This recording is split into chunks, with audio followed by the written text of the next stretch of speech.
I am that man, your man, the illustrious tour guide Cole Johnson, and we're going to touch on things in hockey, things in baseball, things in football, and other things as well. Sit back, relax, hang on for this ride as we go through the dull days of the sports summer right now. And speaking of right now, headlines, please.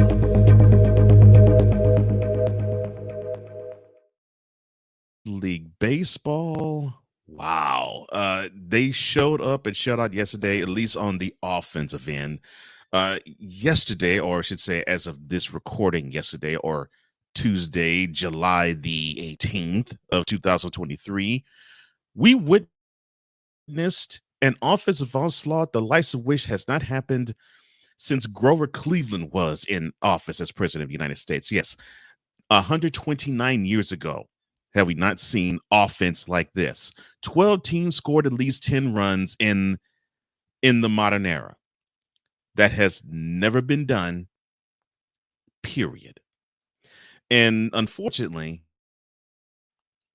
with the last of these games, the Twins finishing with the highest scoring evening of a 10-3 shellacking of the Mariners, they did become that 12th team to score 10 runs or more on that Tuesday, July 18th, 2023 night. In all, 4 games featured both teams scoring 10 or more runs, which that tied a major league record. On all the games that did have the offering of the offensive onslaught, the Dodgers 10, Orioles 3, the Guardians 10, the Pirates 1, the Giants 11, the Reds 10, the Mets 11, the White Sox 10, the Diamondbacks 16, the Braves 13. No, that's wrong. It should be the Cardinals 16, the Falcons 13. I'm sorry. The Cubs 17, the Nationals 3, the Royals 11, the Tigers 10, and the aforementioned 10-3 beatdown of the Twins at the hands of the Mariners. You have to go back to 1894, 13 different teams then, with 4 of those games of both teams plating 10 or more runs as to the last time this has happened. Well, this might be a good thing for baseball, but don't hold that thought just yet because they're not out of the woods so far. But a good beginning, I guess, right?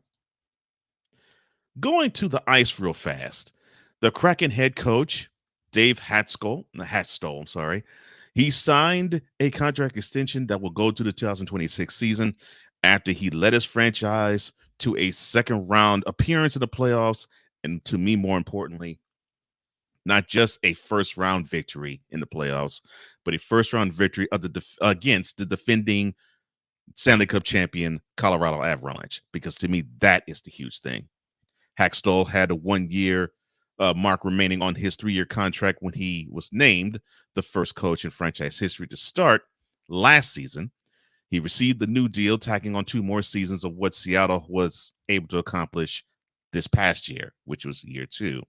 Kraken general manager Ron Francis, he released a statement saying the following, quote, "We believe we are heading in the right direction with Dave as our head coach, and it was important to show that confidence with this extension.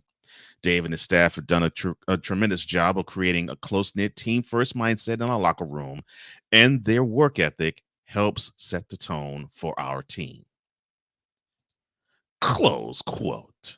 Well, being in a sports-starved city as Seattle and seeing as though they need the Supersonics back, I always am in joy whenever I see anything Seattle happen, because that fan base needs to be rewarded every single chance they get, because they're just awesome. They are. And I don't live in Seattle. I'm not paid by the Seattle Chamber of Commerce. Just being a sports fan for many decades, that is what I have seen, and I stand by that. I stand by that comment. So congratulations to the Kraken and to Mr. Hakstol. I hope that you have more years on the bench leading the Kraken, and hopefully to something greater than just simply a first round playoff victory. Maybe a Stanley Cup championship, perhaps. Who knows?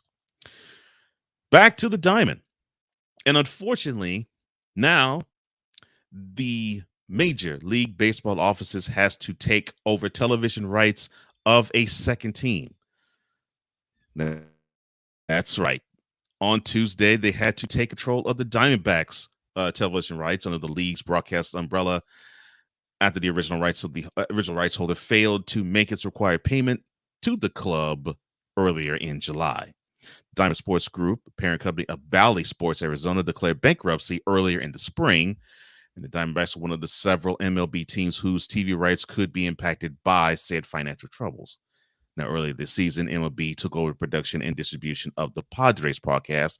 If I'm not mistaken, I think that actually happened back in April.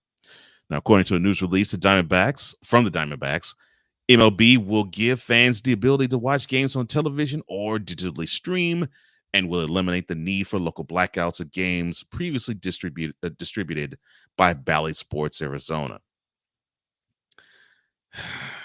Now, in order for Major League Baseball to have a long-term financial success, they need to get over this hurdle. And it was funny. We've seen the NFL leap ahead of it, and then the NBA take after its cue. It looks like they need to embrace streaming a little more, and they have to understand that they may not get the big bang for their buck as they used to when the game was its number one national pastime of the United States. Unfortunately, they want to see more of this, and I have seen fights of this nature happen where the television rights were in doubt throughout the entire season. Well, hopefully this will not happen to too many teams, but I think it will, because it looks like it is eh, a portend of things to come. Staying on the gridiron, staying on the diamond. The Yankees, well, they are a traditional bunch, right? You have Monument Park out in center field. You have Yankee Stadium, although yes, I know it's in its third iteration of the building, but it looks pretty much the same. And the uniforms, they look the same. It's pristine, especially the home uniforms. It's in pinstripe, navy, and white. And they have just a number and the New York and City on the front. No names on the jersey in the back. Not even a player's last name is on the jersey, right? However, last week, they announced a deal with Star Insurance that will put the company's logo on a uniform sleeve patch, which will mean the team will wear for both home and away games the Yankees' new signature partner. The first appearance of said patch will come when the Yankees host the Royals this coming weekend to kick off their first home series of the season's second half. Now, the sponsorship deal is expected to net the Yankees at least $20 million each year. Well, for a team that's all about tradition, they are basically chunking that in the name of money. Dun, dun, dun, dun, dun, dun, dun, dun. No, let me stop. Now to the gridiron. And Tua Tagovailoa, he says he's feeling stronger physically. He feels much lighter spiritually, and he feels this would bode well for his team that he plays for and he quarterbacks for, and the Dolphins, who they begin training camp next week in hopes of returning to the postseason despite a tougher AFC East slate, I should say, as he now enters in his fourth season. Now, he hopes this time he can play a whole season and even be in a playoff game and win one and contend for a Super Bowl later this year. Now, Tagovailoa is, I guess you could say, as confident as he is, he has this to say about his and his team's chances. Quote, I think we have a chance to do something really, really special. Last year was special. Look, let's not take away from that. But I think this year we can do something much more special than what we did last year if we all get our minds in the right place. Close quote. Did you say mind, sir? Because unfortunately for the Dolphins and for you, sir, the fate of your team is tied to your mind.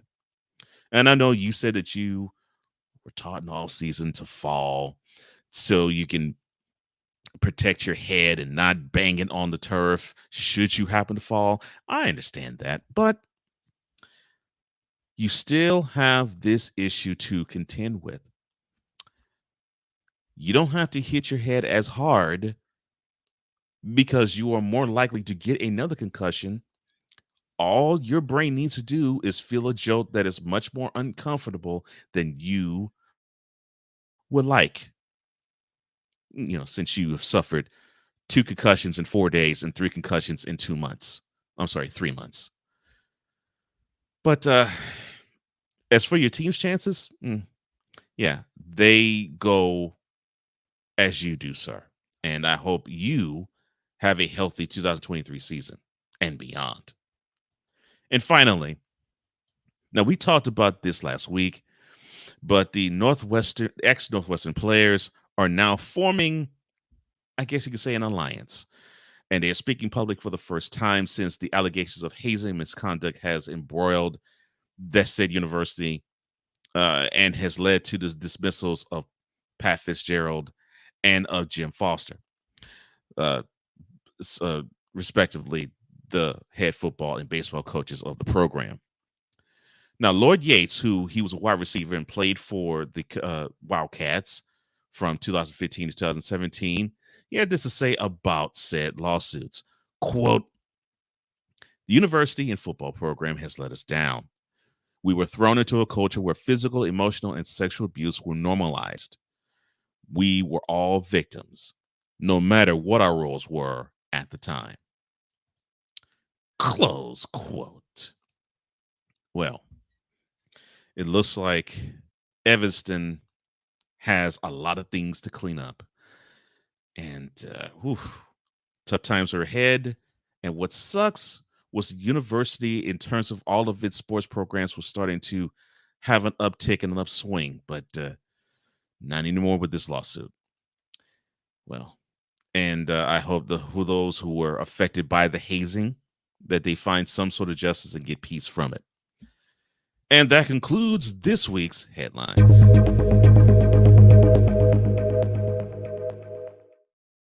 We'll take a pause for the cause, and when we come back, you bronze sexuals, you gotta stop. Seriously. I mean, seriously, you need to stop. This is Cole Sportz. Be right back right after this.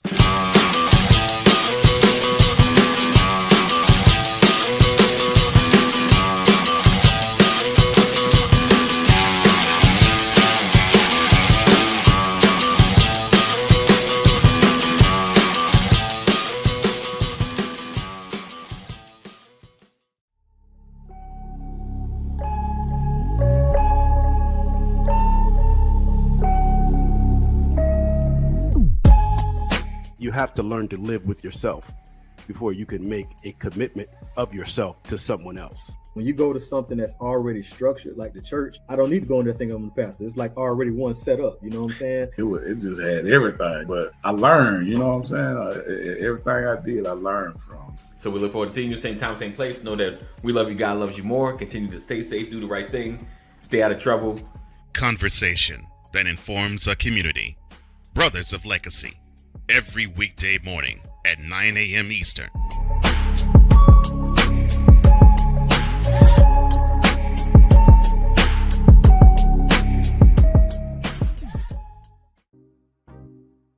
Quinn. Moment of clarity. I haven't watched BET in years. KP. Drake needs to come back with another triple platinum album. E. Digger. And then you have Ray J. Like, I can't stand that River Cricket. The Guru. Okay, the level of crack she's smoking, I don't want it. BS3 Network proudly presents the Knucklehead Chronicles podcast, where from card tips to hot topics to meep of the week, anything goes. Live every Sunday at 2:30 p.m. Central.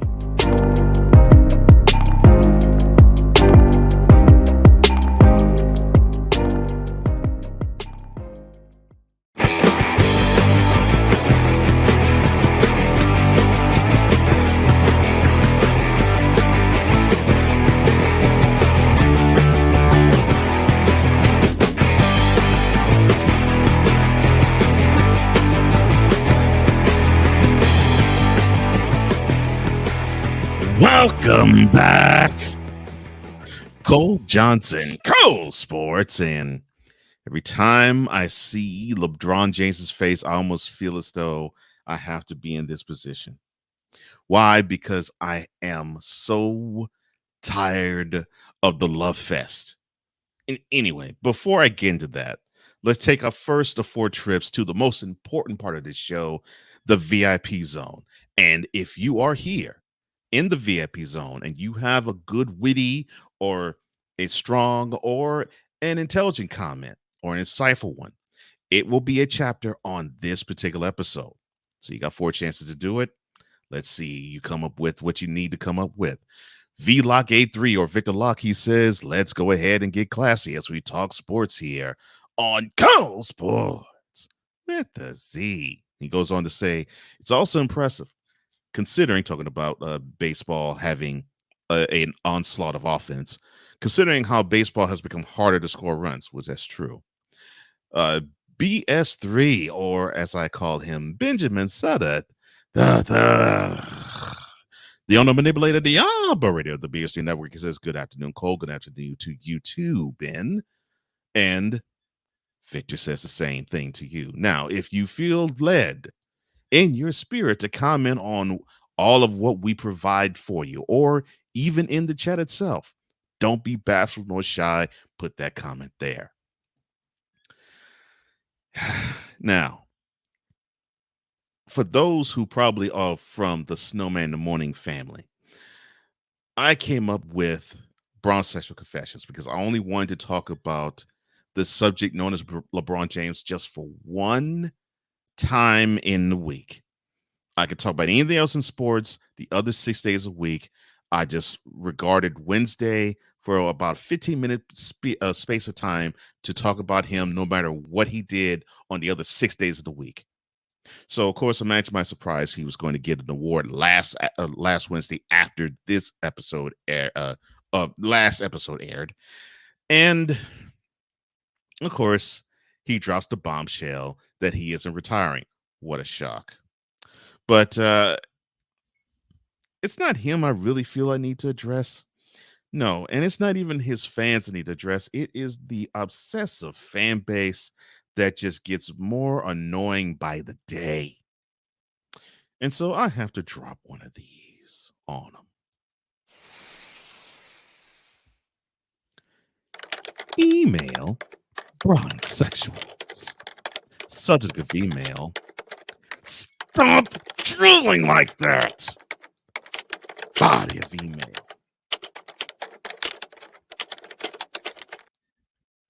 So we come now to the time in his career where you all hang on to every single thing he does, and you have to trumpet him and his exploits so hard that it makes it unbearable to watch him. And it doesn't mean that you even dislike him. It's just that the odor that is what Bronze Sexuals exude gets to be so much to where we don't want to bother dealing with him or talking about him or even thinking about him, because we all have already figured that, well, the conversation to even talk sense into you all is futile.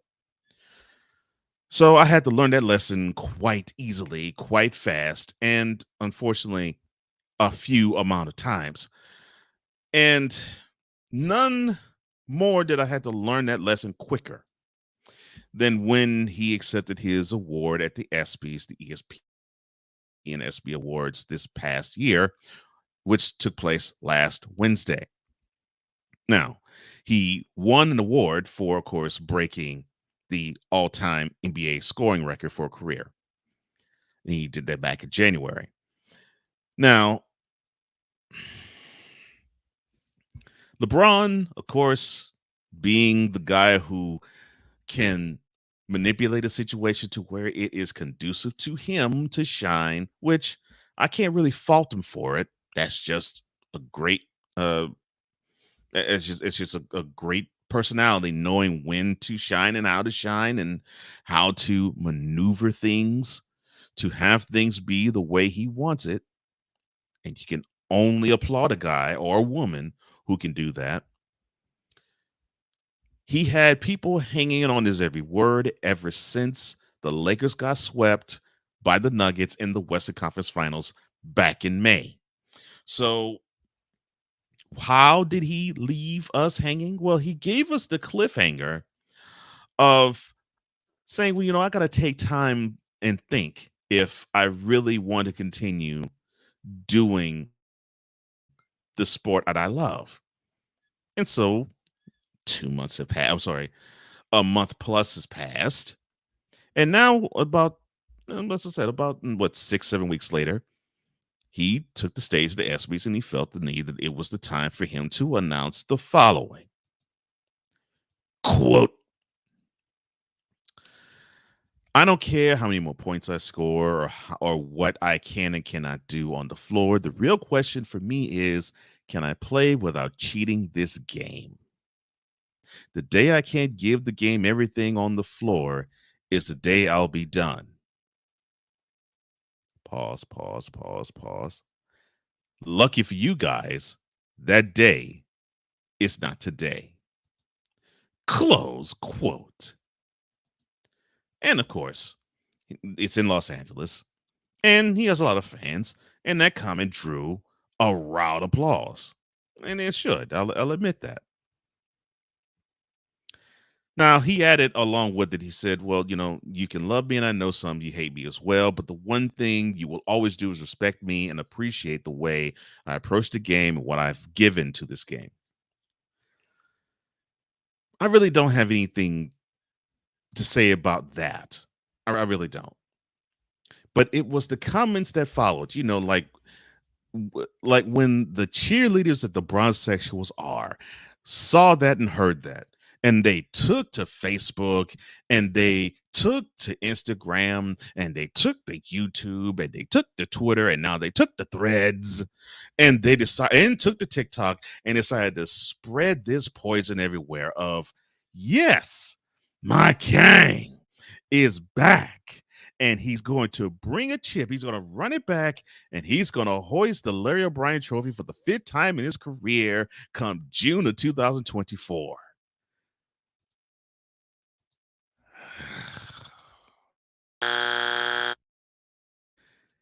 That is what makes it sickening to even deal with anybody or anything who is obsessed with all things LeBron James, because we keep hearing this over and over and over again. And the messed up part is we don't need the regular or the postseason. We hear this crap in the offseason. And if it's not LeBron James is the greatest of all time, it's look what your king, or look what who you claim to be the king and Michael Jordan didn't do. Or look what Kobe didn't do. Or look what name a current player today can't do. And it just is ad nauseum. It gets worse and worse and worse, and it gets more and more tiring and taxing to the soul, to the body, to the mind, to the spirit of a regular sports fan. And we have to endure this all year long. And the reason why I say we have to endure this all year long, and you'd probably say, well, Cole, you got Lakers fans, you got Yankees fans, you got Cowboys fans. Here's the thing. As bad as they all could be, and I know I've seen many Lakers fans. I know some they're good. I know some that aren't. I live with a Yankees fan, so I know how that is. And my mentality partner is a Yankees fan, and he isn't that. And Cowboys fans. In fact, my man Victor, he's a Cowboys fan. I do not group him there. But basically is the moronic republic of Cowboys Nation. They can be insufferable, right? But the funny thing is, Cowboys fan, Yankees fan, Lakers fan, they actually have an off season. You bronzesexuals don't. You talk about this guy with joy juice running down your mouths and hand just grip like this because you have joystick envy all year long.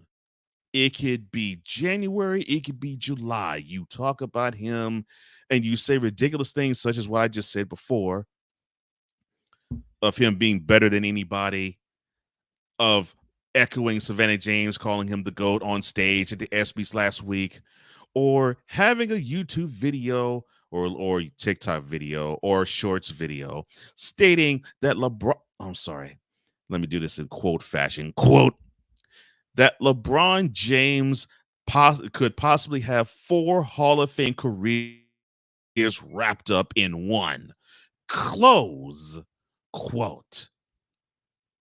It is that mind-numbing ridiculousness that needs to stop. It is why I created Bronze Sexual Confessions 4, now almost 5 years ago in the first place. It's the reason why it's now on other places, where when other people get put on platforms, they say, one of the things I love about you is the Bronze Sexual Confessions thing. You know why? You know why? Because they understand it gets nauseating. It gets tiring. It gets ridiculous. It almost gets vomit-inducing. LeBron James is going to be playing for his 21st season in the NBA, and he's probably going to play for his 22nd and 23rd, for however long he can, so he can say that he played on the court for a year with one of his sons. So get used to it. I don't think the 21st year is going to be his last. But what I do understand is that, yes, his greatness will probably not be compared. His greatness will always be there. And there is only one LeBron James, and will only be one of him. And I applaud that. What I don't applaud, though, and what I never will applaud, is the fact that he can be the biggest P.T. Barnum person, meaning he can be the biggest promoter, and you all as Bronze Sexuals will just gobble that up like Thanksgiving dinner. But you could serve that at any time, at any place, during any period of your lives. That needs to stop. But alas, I know it never will. Poor me for thinking that you all actually had the sense God gave a gnat. Cole Johnson, Cole Sportz, Cole Sportz with a Z at gmail.com.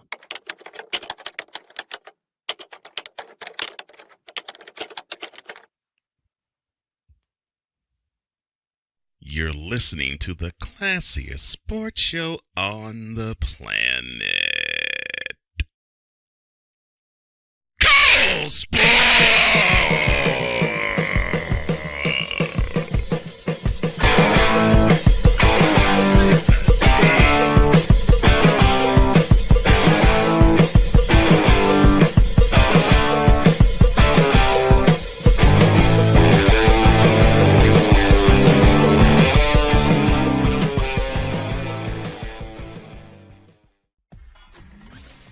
From the vault, a look back at a key moment in sports history.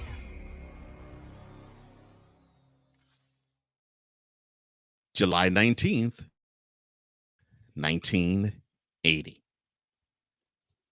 Now, this was a good time for sports, or at least the sports world, because we were on the precipice of the Summer Olympiad in Moscow. Now, one thing, though, that marred that game, though, was the fact that the U.S. earlier that year, from the lips of then President Jimmy Carter, decided to boycott the games because the year before, the Soviet Union invaded Afghanistan. But this is important simply for this reason. Normally, the opening ceremonies before 1980 was one where it was a celebration of nations, and the parade of athletes would just march around the track and field stadium, and then the flame would be lit. But this games was different because the USSR wanted to put on the spectacle to impress the rest of the world. So along with the Parade of Nations, an artistic performance was included after the Parade of Nations were finished. And since then, both the Summer and Winter Olympiads have held opening ceremonies, which were expanded on the artistic program, and now it is seen as the main event at the opening ceremonies. Moscow decides to put on a shine and sheen to the opening ceremonies as the U.S. boycotted them on this date in 1980. From the vault, brought to you by Cole Sportz. This is a journey into crime. A podcast journey that tells the stories of those long forgotten or those easy to remember. We go on a journey that reveals mystery, intrigue, and offers more twists and turns than a country highway. We have looked over cases, we've combed over evidence and testimony, yet we still are left with no answers. Sometimes, in order to get a deeper understanding of something, you must return to view.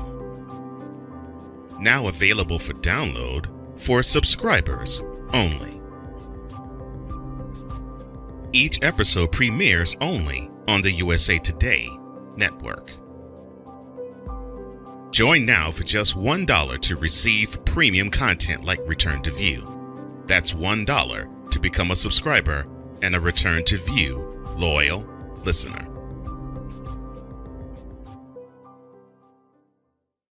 Alicia. You can't hold somebody to that standard if you haven't voiced what you want and what you're needing from that.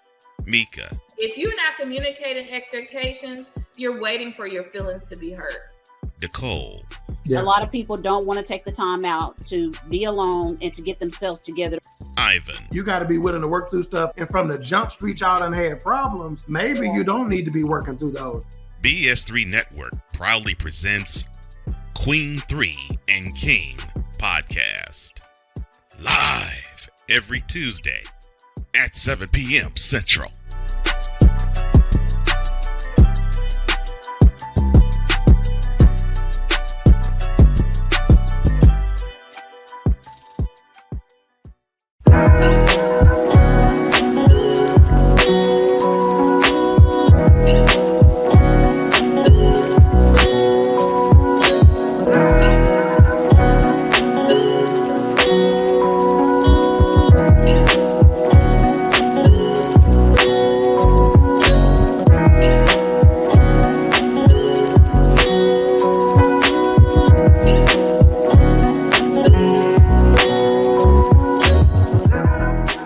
Welcome back to Cole Sportz. Cole Johnson here. And back to the VIP zone we go. And VLock83, he knows how to put it together. He says the mild sauce is flowing again. Yeah, like a volcano out of a mountain. Yes. And he also goes on to say LeBron James sounds more like Ric Flair every day. I will never retire. Alluding to the run up to the 2008 I forget the I think it's 24 I think it's WrestleMania 24. There's a run up to that in Orlando, and yeah, Ric Flair famously in the ring said that I'll never retire. NBA Cypher with Mo, glad to see you, brother. He says all facts keep spitting, and I definitely will, because that's just how we roll, and that's just the truth, the whole truth, nothing but the truth. Literally, so help me God. And thank you again. If you feel the need and feel led, hit that comments, because you are the lifeblood of this show. Not me, not the content. You are. And speaking of you all being the lifeblood of the show, VIPs, I have to get to, I think, what has been a time-tested thing that you all love, the Dolt of the Week.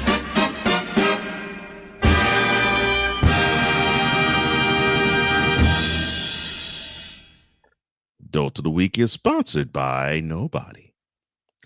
The winner of this episode's Dolt of the Week is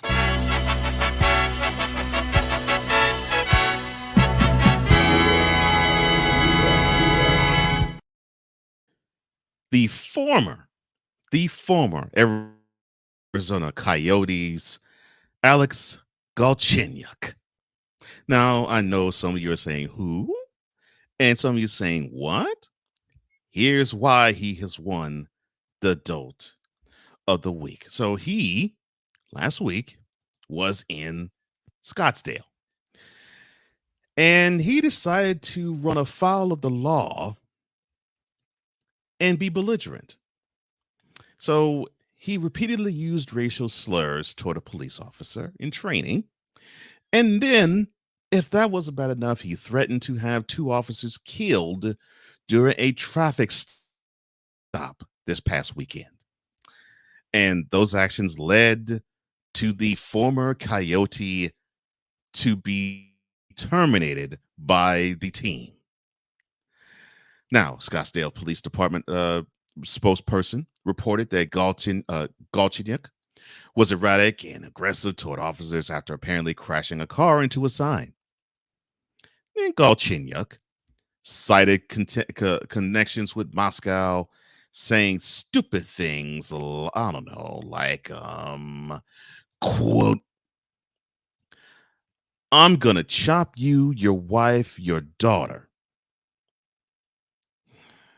One phone call and you're all dead. Your whole family, your bloodline is dead." Close quote. No, Lord, this guy is a true mental midget. Come on! Really? Really, Galchenyuk? Really?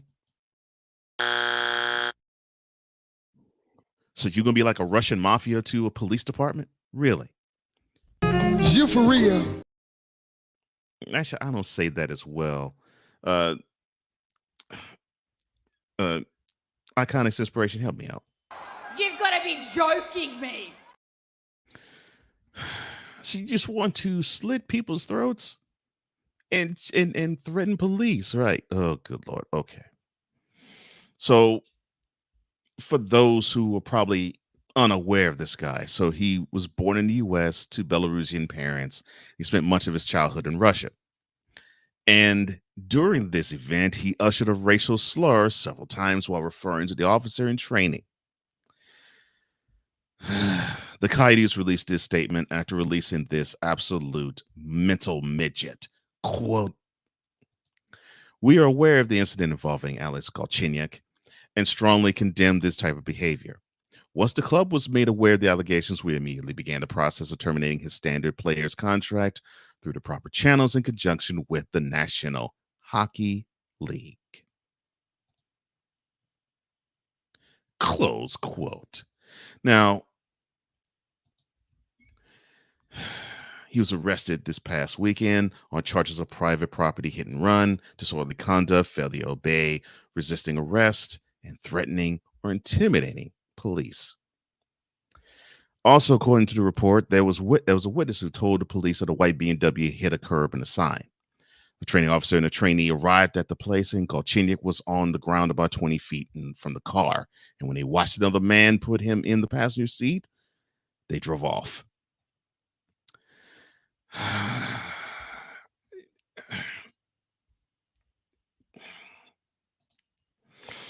Goodness gracious. This whole thing stinks to high heaven. If I was his family, I'd be like this, probably on the constant. No!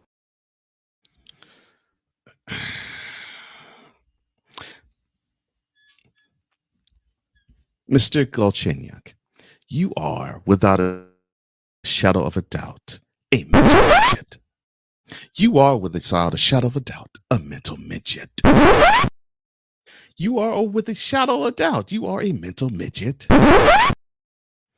You are a doggone mental midget. Why would you threaten police? Why? What was the point? What is the point?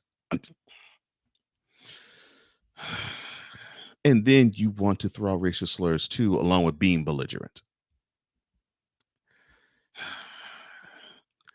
This is why you got released from your NHL contract, because they saw that you were being an idiot.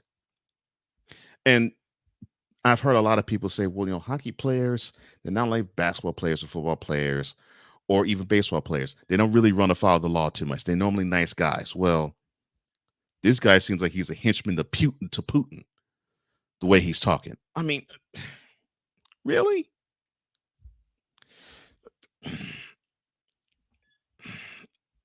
Good Lord.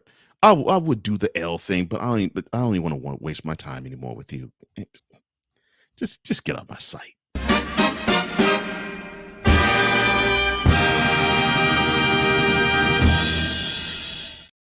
One more break. We'll go back to the VIP zone and we will talk about the running back situation in NFL.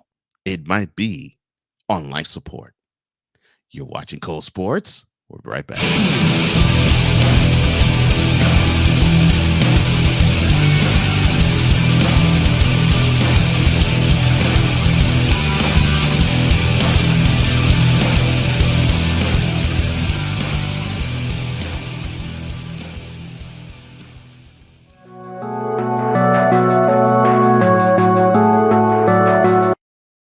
I want to do a TED Talk, but I don't have anything to talk about yet. I'm getting there. Life is for the living. We're not here that long. You can learn anything you want to learn without any money spent. What do I really enjoy? What do I really want out of life? I am your host, WIZE. Are you in a life holding pattern? Well, this is for you. Welcome to the Stuck in My Mind podcast.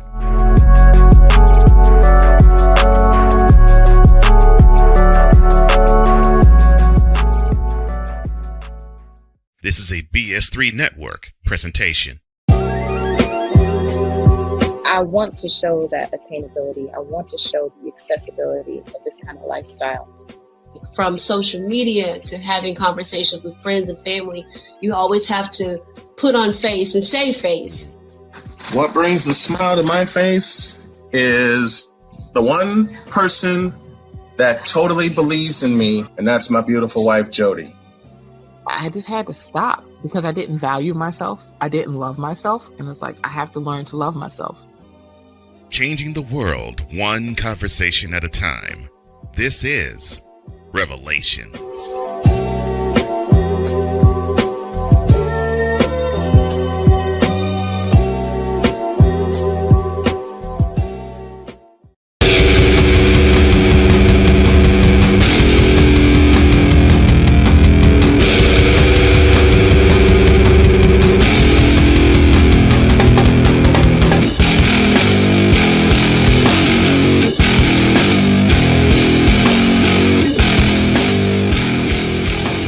Coming to the next edition of Cole Sportz, training camp, and more training camp. The NFL season is starting to kick into higher gear as we get further closer toward the Christmas season. I know we're in July, but still, we will be getting out of the, man, I miss the NFL, to where we'll get to see all of the NFL that we want. And of course, some MLB stuff will pop off. Who knows? There'll be some NBA stuff that'll pop off too, and other things. Maybe such as the national team for the women's in soccer, since the World Cup is going on right now as we speak. But that's for next week. We're not done with this week. Back to the VIP zone we had. And Victor Locke 83, he starts it off. He says, and now Stupid University presents Doubts of the Week. My brother from another mother, Snowman from Snowman Multimedia, says, Dear Savannah James, you fired. Vlog 83, he says, did he, in talking about Alice Golchenyuk, did he think he was on the scene of Casino? Did he think he was Joe Pesci or Robert De Niro? That's what I was thinking. He says, look, this whole thing doesn't stink to high heaven. More like this whole thing stinks like 5-year-old chicken fat. Yeah, I believe it did and does and still will, no matter how long that whole thing lasts. All right. So Saquon Barkley, and it's been talk all throughout this offseason of him getting a contract extension. But alas, he received the franchise tag. And what position does he play? Running back. And there's another franchise running back that was waiting for that big time contract extension. He goes by Josh Jacobs. Yes, the running back for the Las Vegas Raiders. He actually won the rushing title last year. And he doesn't have a contract. Well, we're going to talk further about this situation as I go. Yeah.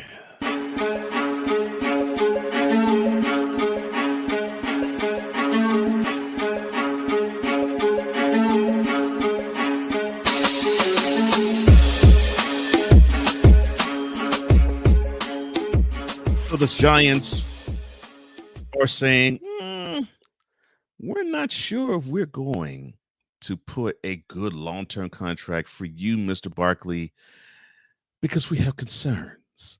So now that the deadline has passed for signing long-term deals from franchise-tagged players, the Pro Bowl running back Saquon Barkley now has a decision to make, and it is very simple.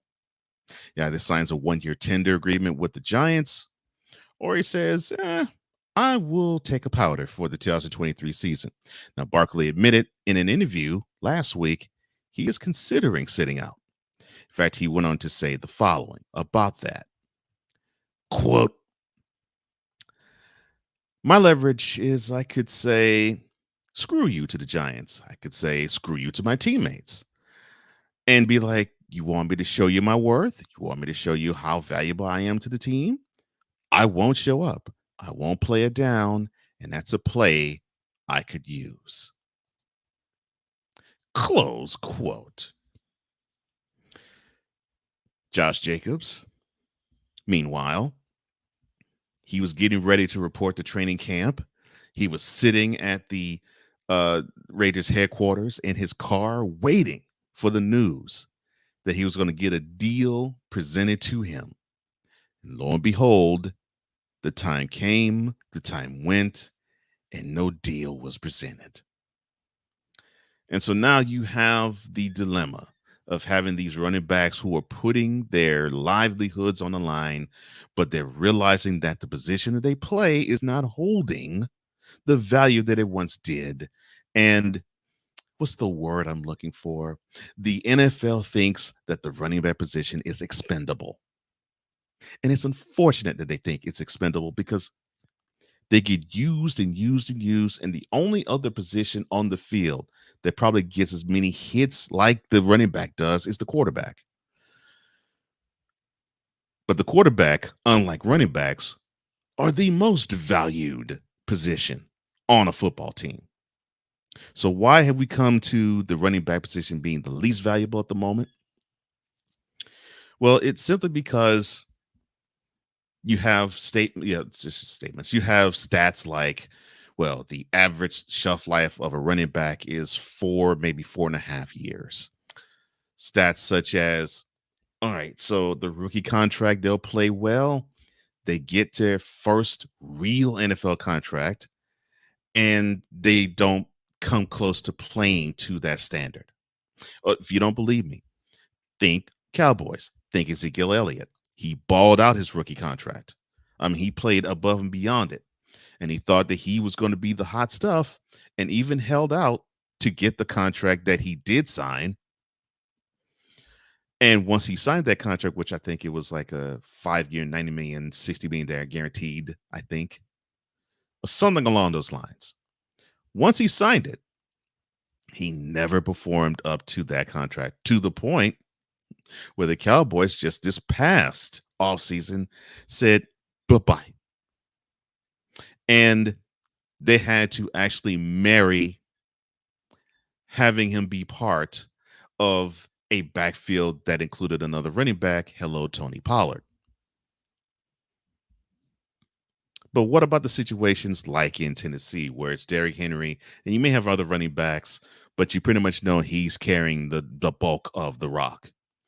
Where it's Saquon Barkley, the Giants, where he is carrying the bulk. Where it is Josh Jacobs, where he is carrying the bulk. And they're not anomalies. You have every NFL team that's looking at the running back position and they're looking for the next big thing, maybe 2 or 3 years after they are ready to dispose of their current big thing in the backfield. And you could probably go as far back as, I don't know, Terrell Davis, where he had a 1,300-yard season, a 1,600-yard season, an 1,800-yard season, and a 2,000-yard season. And then after that 2,000-yard season, he had an injury and was not the same since.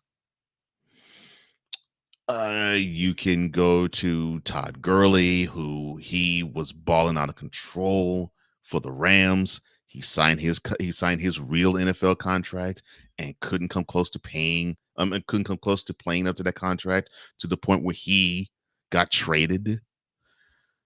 And then you have the curious case of Le'Veon Bell. Now, Saquon talked about he could use that leverage of sitting out and basically throwing a middle finger to his teammates and the organization.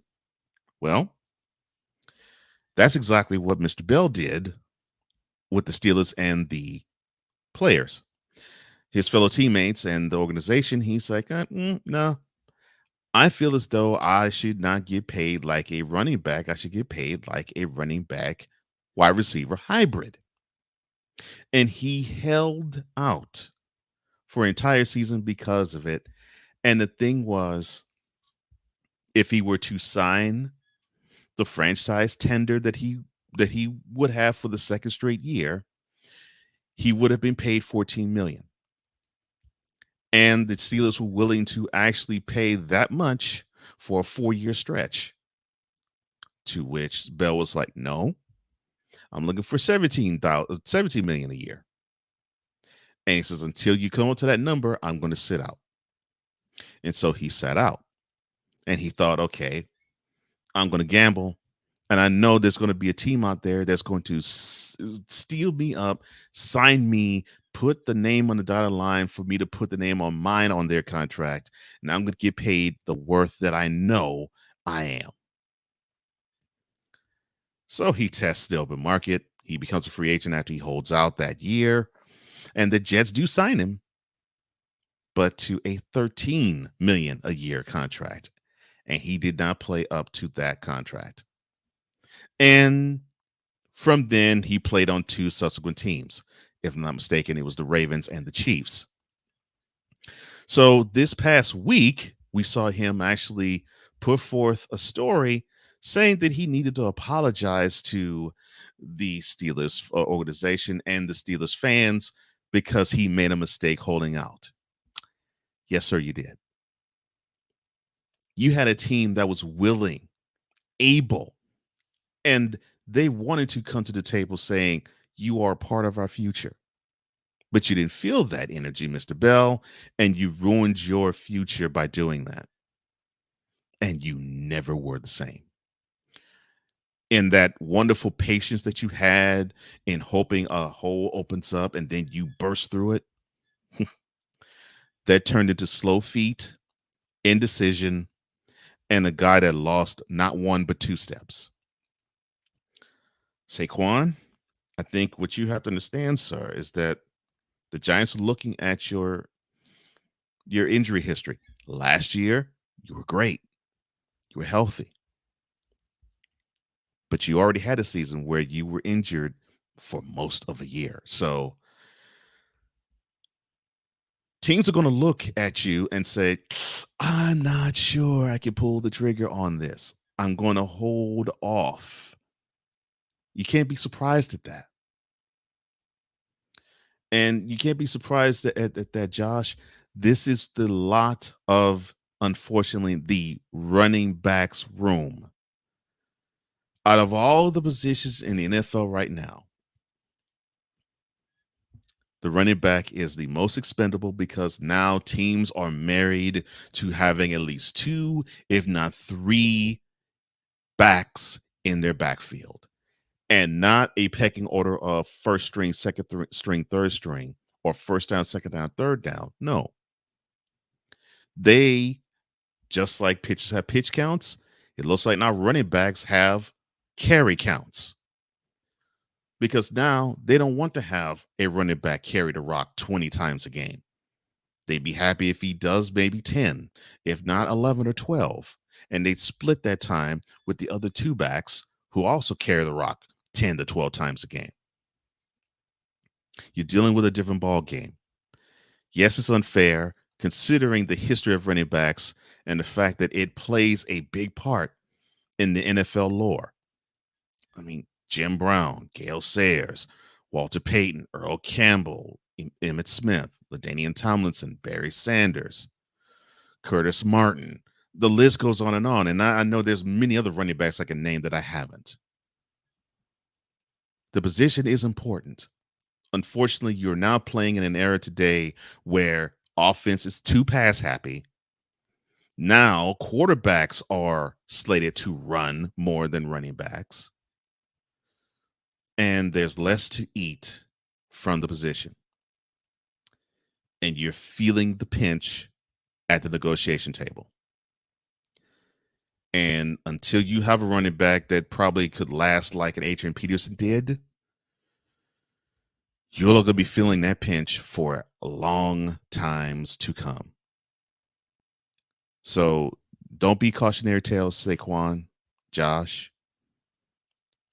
You have to hold that position up and hopefully do the damage to the defenders that unfortunately organizations are doing to you with your wallet.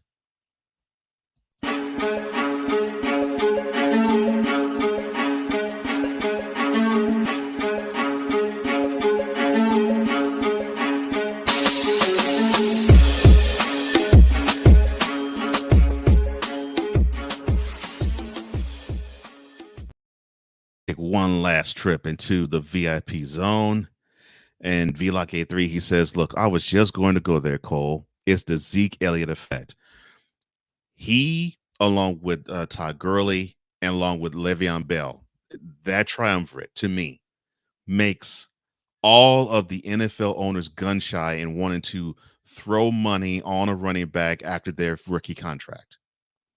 Because now they can go back to that running back and say, you see Todd Gurley, you see Le'Veon Bell, you see Zeke Elliott. They weren't the same after they signed their big-time NFL contract. That's unfair to them. Unfortunately, that is what is happening in the landscape of the NFL when it comes to running backs. It's a shame because they get absolute no love.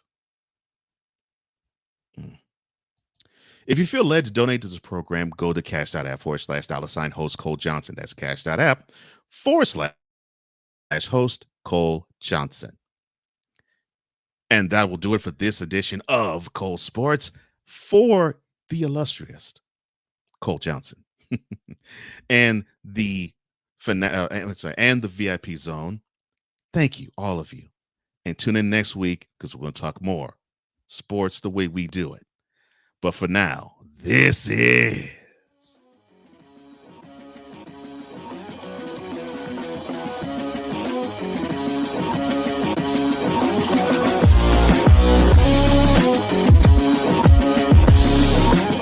Thank you for tuning in to Cole Sportz.